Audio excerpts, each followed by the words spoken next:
So officially this is my 600th video, so I thought I'd make it a special one. So I'm going to look at The Motors, Approved by The Motors, which was the first record really I ever talked about on this channel. I think it's possibly the second proper album I ever owned when I was growing up. It came out on the 5th of May 1978 and I got it quite soon after it came out. The reason I got into The Motors was that I'd seen them on Top of the Pops or on some TV show doing their song Airport. I have a lovely French copy here which was sent to me by Paul Derry, who used to have a channel on the vinyl community called Dr. Robert. So he sent me a lovely French copy of that a few years ago, which was great to get. This is my original copy, which is just in a transparent sleeve. I just love this song, Airport. If you know it, you'll know it.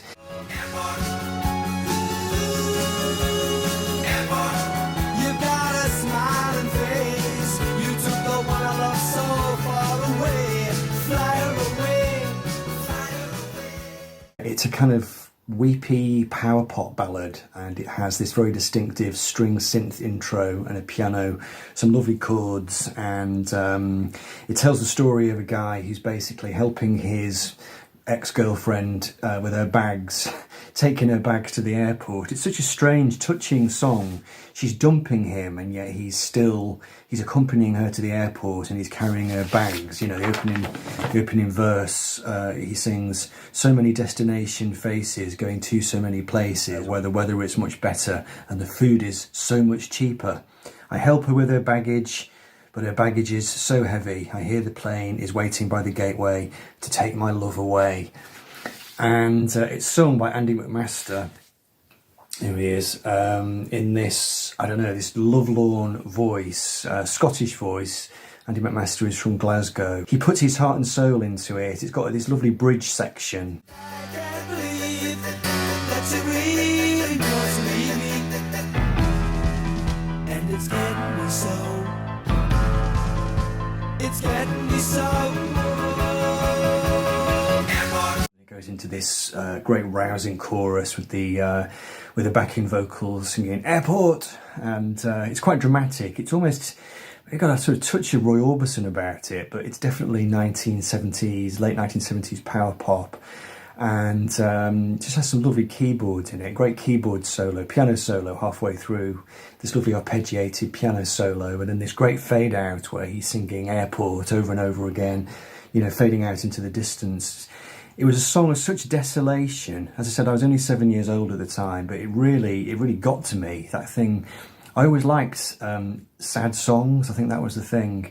And I saw it on Top of the Pops and just absolutely loved it. Got the single and played it to death, and then the album came out shortly afterwards. So this is not my original copy, and I'll explain why in a moment, but I do have multiple copies of this. So here we go, another one. And then another one. So quick story about the cover. This album was not a success, despite the fact that Airport was a number 4 single in the UK. It was a really big hit single. It sold 500,000 copies in the UK, also 500,000 copies across Europe as well.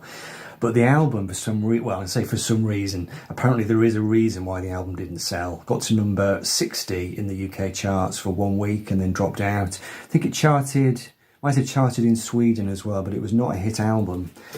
And Virgin Records did some surveying, I think, after the event, trying to work out why it had been so disastrous. And apparently people said it was because of the cover, because the cover was just this kind of forced shot of them. Maybe it had been based on a record cover from many years before. I forget the band name. Years and years ago, somebody did a video here on the vinyl community, and it was all about album covers that were reminiscent of previous covers, and they showed Approved by the Motors, and then they showed this other record from maybe the late 50s or early 60s, a sort of slightly cheesy cover of these 4 guys on the cover, and it was incredibly reminiscent. And I do wonder whether this was a kind of backfiring attempt at something humorous which just didn't quite work out. The fact that they just look so blank, and they're not the most sort of good-looking guys in the world, really. And what's funny is it's completely identical on the back. It's just completely the same. Oh no, it's reversed actually. It's reversed. So, yeah, apparently the cover was a major turn off. So then at some point down the line, the record was re-released with this cover, which is not very distinctive either. And for years and years, this was the version of Approved by the Motors that you could get. And when the original CD copy came out, which would have been at some point in the late 1980s, this was the version, this was the cover that graced the CD. Now, in this particular jacket, so the faint-hearted among you need to look away now, okay? This is all that's left of my original copy of Approved by the Motors, because probably about nearly 20 years ago, I had a record shelf collapse in the house I was living in. The shelf collapsed down and it crushed a couple of records, and incredibly, it crushed my original copy of Approved by the Motors, which is one of my favourite records of all time, and as I said, one of the first 3 proper pop rock albums I ever owned. So, I mean, it's just beyond heartbreaking, really.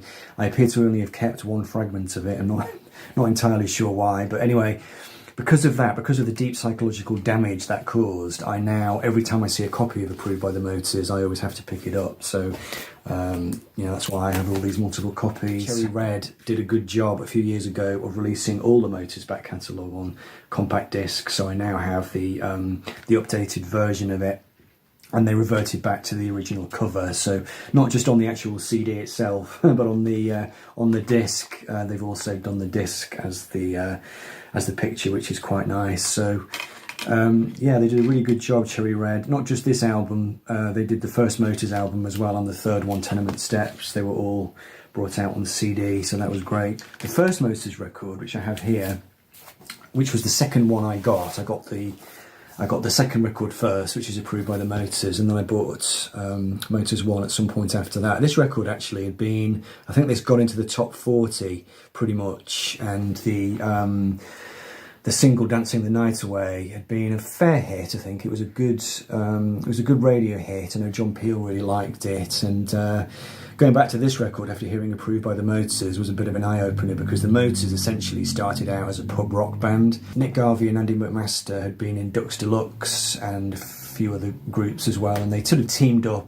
They formed the Motors in 1977, and they had Bram Tchaikovsky, whose real name, let's have a look, just make sure I get my facts right here. Yeah, Peter Brammel was the guitar player, known as Bram Tchaikovsky, and the drummer Rick Slaughter. They formed the Motors, did the first record, which was quite a hard-driving, heavy guitar album produced by Mutt Lange. But for the follow-up record, they decided to do a bit of a mishmash, really. They mixed some harder stuff in with more of a pop sound. Airport being the classic example, of course. Andy McMaster, who was the bass player, introduced a keyboard into their sound, and I don't think the original generation of Motors fans were too impressed. Certainly John Peel wasn't very impressed, but I think they were trying to get a bit more chart success, and clearly it worked out. So not just Airport, which was an Andy McMaster song, but the third song, Forget About You, which is also by Andy McMaster, although sung by Nick Garvey. It's almost like a sort of Motown song, Forget About You. Again, it's power pop, it's got a real rousing chorus, and again, it was a fairly sizable hit. It wasn't as big a hit as Airport, but it was a hit.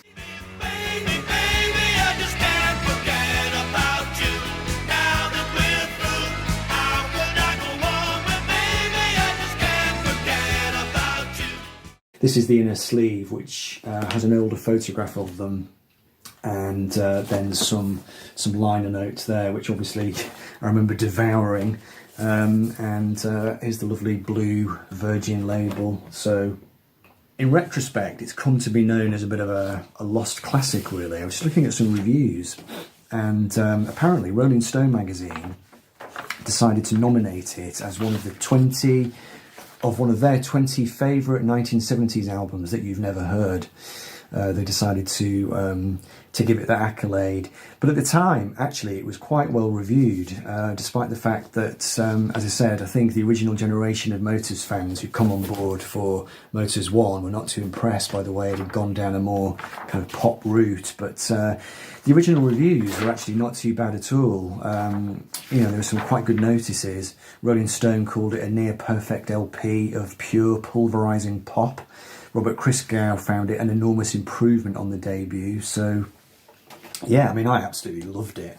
It's my favourite of the three by a long chalk, and it's got a real sort of mix of stuff on it. I suppose it's a little bit all over the place. The Motors were a bit like Squeeze, ironically, who became my next favourite band, in a couple of different ways. First of all, they had a dual vocal approach going on, with Andy McMaster and Nick Garvey often taking Andy and Nick often taking dual lead vocals, sometimes in harmony and sometimes not, but that was one way in which they were a bit like Squeeze. You know, you had the Difford and Tilbrook dual vocal thing, but also they were just all over the place. On this record in particular, you get the sense that they're trying to stretch off into that pop direction, but they're also still trying to do the pop rock sound or the sort of more hard rock sound, and maybe in the end it was just too much of a mishmash for people.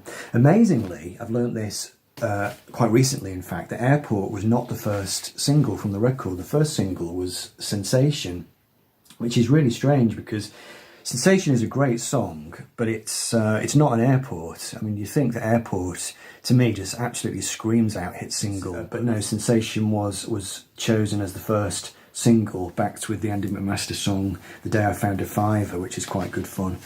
And lyrically, this is one of the heavier songs on the record. It's the second to last track on side 2. This record is quite heavy. It's got some quite heavy themes to it. Sensation is all about, I think, about the American Christian TV evangelist scene.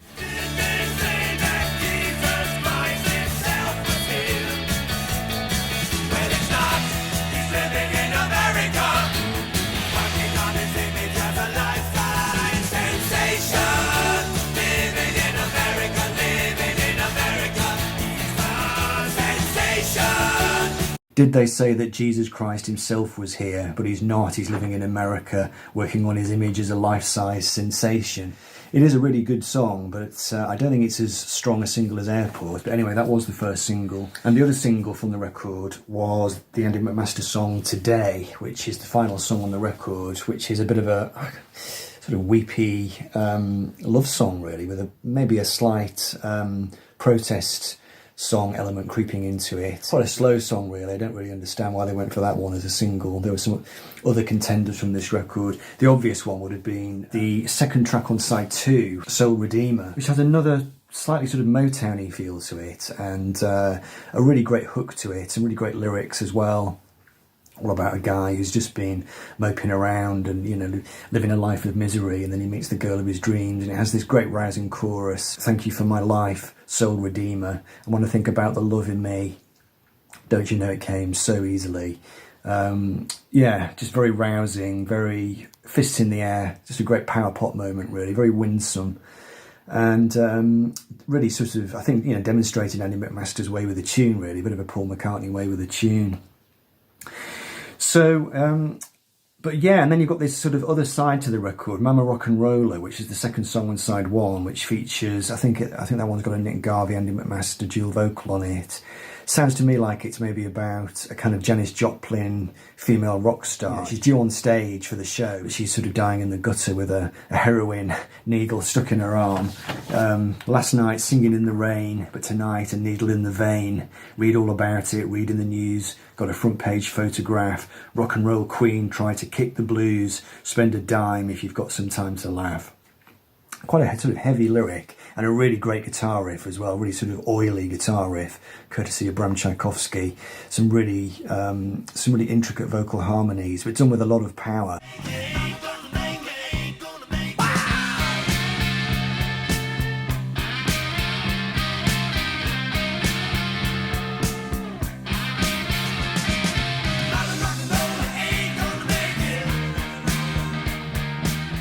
Real mixture, actually, of hard rock and power pop. Quite an intriguing mixture. And then a really strange song from Andy called Do You Mind, which is a kind of sort of homage to a psychopath, really. It's a piano song with all these really strange, disconcerting sound effects in it, and this really neurotic keyboard refrain. It's a diddle-in, really kind of almost maybe sort of Talking Heads like, you know, Psycho Killer. He sings in it, I was born in a city with rats in my shoes, never learned how to hate, never learned how to lose. But it's a lonely life to live alone. If you don't believe me, just look in my eyes. Do you mind?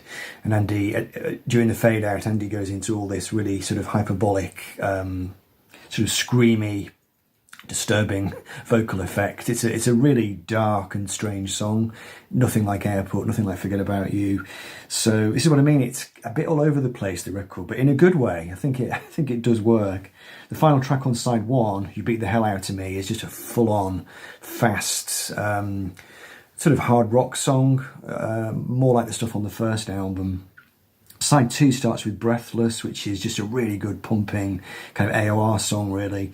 Going into Soul Redeemer, and then Dreaming Your Life Away is probably the most lyrically sophisticated song on the record.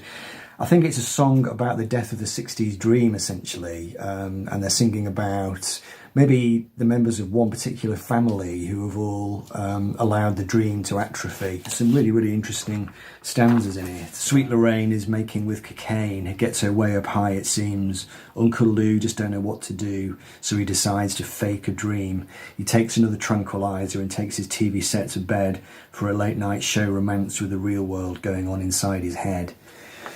And then it edges into a sort of critique maybe of late 1970s nationalism or racism. Union Jack is going to send them back. He's got a ticket for a white regime. His mind was born inside a uniform to paralyse old England's dream. Don't call me brother with your battle and your marching band, singing Land of Hope and Glory in a nuclear garbage can. It's quite lyrically heavy. It's quite musically all over the place. But having said that, the music is really good. It's really well produced. The album is self-produced and also I think it's co-produced by Peter Kerr. Most of the songs I think were written prior to the Motors even forming. So the first album was a kind of instant rock and roll album, and I think for the second one, Andy and Nick went back and unearthed some material that they'd had kicking around, and so perhaps that's why it was, it was a bit more diverse, I suppose. I'd love to know more about it. I mean, the Motors have just so fallen off the radar completely. Very few interviews with them have popped up over the years. I would love to know more about the recording of this record and how it came to be what it was. And it's so tragic in a way that it just had no success whatsoever. The third record was a bit of a commercial disaster, by which time the band had been reduced to just the core duo of Andy and Nick. Bram Tchaikovsky and Rick Slaughter had left the band, and this has got some good stuff on it as well. It was produced by Jimmy Iovine, but it's rather overproduced.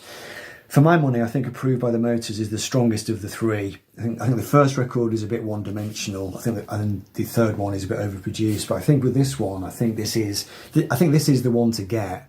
I know some people might disagree with me, but I think this is the one that showed their diversity and started to bring that strong pop element into their sound. I know it has some fans. I've made a couple of Motors videos through the years, and they tend to do quite well, and people do tend to come out of the woodwork saying, yeah, great band. What a shame that things didn't quite work out for them. Anyway, that will do for now. So I hope you enjoyed that look at Approved by the Motors from 1978. A bit of a lost classic, and certainly a record that means a lot to me. So let me know if you know this record, if you like it, if you haven't heard it. I hope you managed to track down a copy and have a listen. That'll do for now. Thanks very much for watching. I'll be back soon. Take care. Bye.